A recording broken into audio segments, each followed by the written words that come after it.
এখন জুনিয়র সাকিব জীবিত হলেও মৃত, ও জিন্দা লাশ একজন। আমার মতে আপনারা কি জানেন আমি জানি না, ও ব্যক্তিগতভাবে কেমন মানুষ এটা আপনাদের কাছে বলছি না, ভালো খারাপ সেটা বলছি না, আমি বলছি ও একটা মানুষ, একটা পুরুষ অঙ্গ কেটে দিয়েছে, সেটা নিয়ে বলছি আমি। আসলে আপনি হয়তো অবগত আছেন যে জুনিয়র সাকিবের পুরুষাঙ্গ কেটে নিয়েছে তার স্ত্রী শিখা। সুপ্রিয় দর্শক, এই নিয়ে মুখ খুলেছে টিকটকার প্রিন্স মামুন। সে বলতেছে টিকটকার প্রিন্স মামুন, ঠিক আছে, জুনিয়র সাকিব বেঁচে থেকেও সে অর্ধেক মরে গিয়েছে।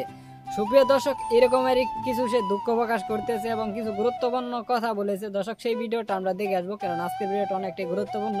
আজকের ভিডিওটা আপনারা লাইক দিয়ে সম্পূর্ণ ভিডিওটা দেখতে থাকবেন। চলুন দর্শক, শুনে আসি প্রিন্স মামুনের কিছু কথা। এখন জুনিয়র সাকিব জীবিত হলেও মৃত, ও জিন্দা লাশ একজন। আমার মতে আপনারা কি জানেন আমি জানি না, ও ব্যক্তিগতভাবে কেমন মানুষ এটা আপনাদের কাছে বলছি না, ভালো খারাপ সেটা বলছি না, আমি বলছি ও একটা মানুষ, একটা পুরুষ অঙ্গ কেটে দিয়েছে, সেটা নিয়ে বলছি আমি। আসলে আপনি হয়তো অবগত আছেন যে জুনিয়র সাকিব সাকিব খানের খুবই একটা অন্ধভক্ত ছেলে। ওর আসলে গোপন অঙ্গই বলবো কেটে দিয়েছে, আসলে আলাদা করে ফেলছে। আসলে এটা আপনি দেখেছেন ইতিমধ্যে, এটা আপনার কাছে মানে ব্যক্তিগতভাবে এটা কেমন লাগলো, এটা তো মানে বহিঃপ্রকাশ করা যাওয়ার মতো জিনিস নাই। এটা যখন আমি চিন্তা ভাবনা করি বা এই নিউজটা যখন সামনে আসে, তখন আমার গা শিউরে ওঠে, এই পশম দাঁড়িয়ে যায়। দেখেন এখন কিন্তু পশম দাঁড়িয়ে গেছে আমার, কারণ এটা কিভাবে সম্ভব, এতটা মানুষ এতটা পৈশাচিক কীভাবে হতে পারে? একটা পুরুষ অঙ্গটাই তো মেন, এইটাই তো সব, এটার জন্যই তো জীবনে এত কষ্ট, এত কিছু, সব কিছু, কত ধরনের মেনটেনেন্স, সব কিছু তো এটার জন্যই, আর পেটটার জন্য, আর কিছু তো নাই। তো একটা মানুষ ওর জীবনটা, লাইফটা এখন কি হবে, মানে যখন ভাবি তখন শরীর শিরশির করে, পশম দাঁড়ায় যায়। আমি মনে করি যে এটা একদমই খারাপ হয়েছে ওর সাথে, এটা কখনো হবার ছিল না। এটা আসলে এটার তীব্র নিন্দা জানাই আমি এই জিনিসটার। আমাদের তো পুরুষ জাতির জন্য আসলে এটা একটা কলঙ্কজনক বিষয় হয়ে দাঁড়াইছে মনে হচ্ছে, বা আমরা অন্যান্য পুরুষরা আসলে মা বোন তো সবারই আছে, এরকম কাজ কি আসলে শিকার দ্বারায় আসলে এই শিখা যেটা করছে, ওর দেখা দেখি আরও কিছু মানুষ যারা আছে মেন্টাল টাইপের, সাইকো টাইপের মানুষ, তাদের মাথাও কিন্তু এরকম মেন্টালিটি এখন চলে আসছে যে ও কাটছে আমিও কেটে ফেলবো।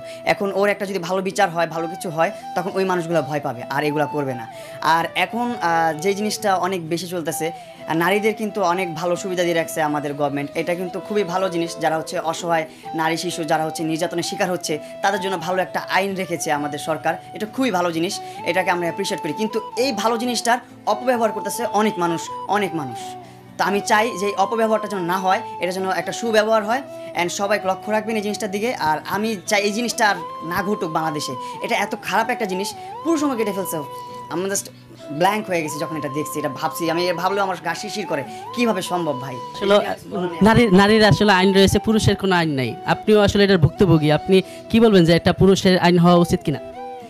এটা সরকার যেভাবে ভালো মনে করে, যেটা ভালো হয় সেটা অবশ্যই করবে। আমি মনে করি সবার জন্য সমান হওয়া উচিত, অ্যান্ড সব দিকেই বিবেচনা করা উচিত। যা আছে ভালো আছে, আলহামদুলিল্লাহ। আপুদের উদ্দেশ্যে কি বলবো, আপুরা আপনারা তো অনেক মা জাতি, বউ জাতি, বোন জাতি, আপনারা অনেক মহৎ মানুষ। যেমন আমি, আমার মায় হচ্ছে আমার জ্বলন্ত প্রমাণ।